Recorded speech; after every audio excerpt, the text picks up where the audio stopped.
Mark Rogers TV, the voice of college football, getting you set up for week 4 of the game that we love. We just released our predictions video. 34-24 against the spread, 60-12 against the money line. Last week, 16-6 against the spread.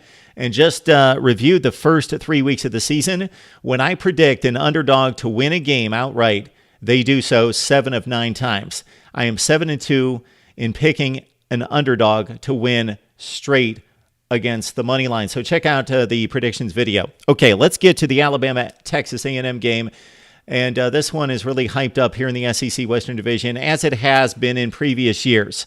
Texas A&M showed up against Clemson and took them to the wire. Can they do it against another elite power? Alabama has been the most dominant team in college football this season, but they're playing the best team that they've played to date. Let's rewind real quick to 2012. This is when this series took off to a certain extent in regards to getting some national play, as Johnny Manziel won the Heisman Trophy first and foremost because he beat the number 1 Tide in Tuscaloosa 29-24. Kevin Sumlin was a new head coach at Texas A&M. They had just entered the SEC. They became the chic team, but that didn't last. Kevin Sumlin recruited well enough, but he did not challenge Alabama or even LSU or Auburn on the field because he didn't develop the talent, and he continued to lose 5 games. Here we are in 2018, and Bama has bludgeoned Texas A&M 5 consecutive times by an average of over 22 points per game. What will happen this week? Well, Aggie fans have some hope based on what they saw out of their team at Kyle Field, but that was in front of their raucous home fans. Now they've got to go to Tuscaloosa. Texas A&M in that game played out of its mind, especially Kellen Mond in the second half. This kid's a 51% completion percentage quarterback who threw for 430 yards, most of those in the second half, 3 touchdowns, and no mistakes, no turnovers in the passing game against Clemson. His wide receivers won the 50-50 balls. They played a ridiculous second half. Kendrick Rogers, Cameron Buckley, of course, Jamon Osborne.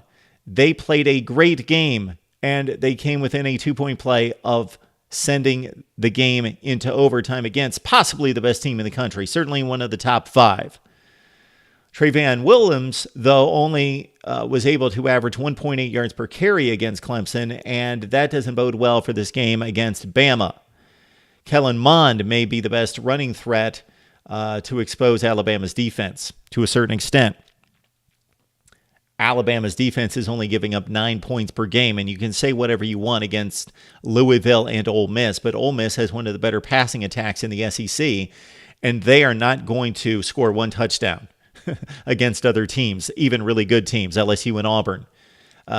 Ole Miss came out and hit Bama with a 75-yard passing play for a touchdown on play number 1, and then Bama got mad, they got serious, and they completely shut down Ole Miss. And so the Rebels will score points on just about everyone. They've got one of the best wide receiver cores in college football, and Jordan Ta'amu is a good quarterback. That's how good Bama is on defense. On offense, think about this. They won 27 of 29 games with Jalen Hurts at quarterback, and he couldn't stretch the field. He couldn't make the throws.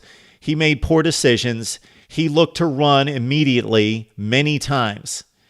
And now they've upgraded to Tua, and this is what it means, that dominant offensive line, the best stable of running backs in the nation, and 5-star wide receivers right now are now rejoicing. Those wide receivers are able to anticipate the ball being thrown on time in the right spot, depending on the situation and where the defense is placed in the DB. The ball's going to be placed where it needs to be, and it's going to be on time. If they've got running room, it's going to be placed out in front of them where they can take off and make a play and make a defender miss and take it to the house. Bama is averaging almost 57 points per game without breaking a sweat. They could have scored 80 against Ole Miss, not 62. They could have scored 90. Who knows? Same thing against Louisville. And those, again, are not stellar defenses, but they're not going to be giving up this many points against other teams on their schedule. That's how good the Tide is on offense. I know Texas A&M played a really good game at home against Clemson. I don't see them repeating that effort. Bama wins 45-17 over Texas A&M. Would love to see your prediction. Leave it in the comments section right here at Mark Rogers TV, the voice of college football. And sign up for the newsletter the voice of college football by sending your email address to MarkRogersTV@gmail.com. And of course, like, comment, and subscribe. That keeps us going right here at Mark Rogers TV.